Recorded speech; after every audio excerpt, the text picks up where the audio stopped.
Martin Kaymer's win at the US Open last week has everyone talking about swing changes, improvements or adjustments.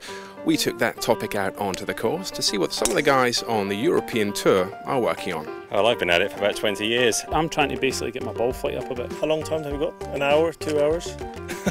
I needed to lay my club flatter on the way back. My swing path tends to get a little too far up the right, so I'm trying to neutralise that. I'm working always on my legs, they're moving still too much. Started to go back to hitting it right to left again. Trying to use less and less my hands. Trying to work on the rhythm and trying to keep my left hand very steady. Trying to be a little bit more consistent. Stop playing that much with the hands. I'm trying to stay a lot more connected with my arms to my upper body. I'm constantly on the search for that little fade at the minute. I'm basically working on building my confidence.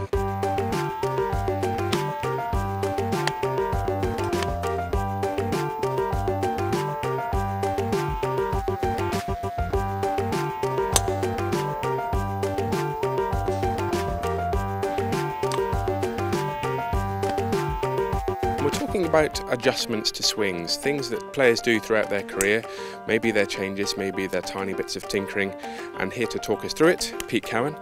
Let's talk about what we saw last week with Martin Kaymer as the starting point, but in general, how many of the guys out here on tour are adjusting their swing as they work through their career? Well, I think Martin just wanted to improve himself, really. I think that's why he thought he needed to be able to hit every shot, and actually you need a shot that you can rely on. So all of a sudden he's realised that the shot he can rely on is obviously his fade, and he was fantastic last week. But in the main, a lot of people are actually saying change. I hate the word change. I like to say improve, because I always say to parents that bring their kids along, we can improve this, we can improve that. If I say we're going to change this and change that, they don't like it. So one's a negative and one's a positive. You've got to make sure that you're positive in the reaffirmation that what you're doing with the kids is going to improve them.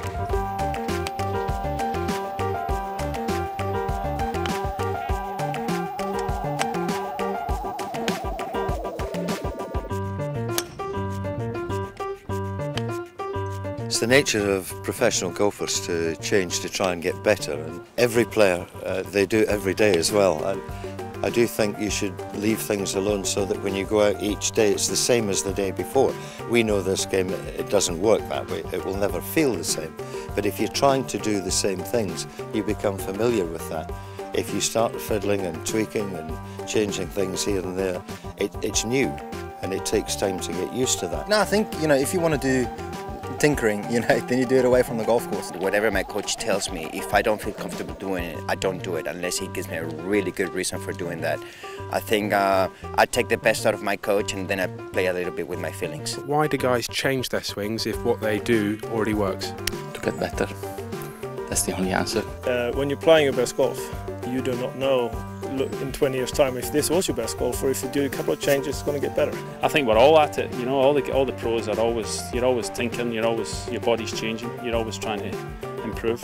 I think most people get to a point in their career where they think, okay, I want to improve. You're always seeking for perfection. The bottom line is you're never quite happy with what you're doing. It's never quite good enough, is it? It's never good enough.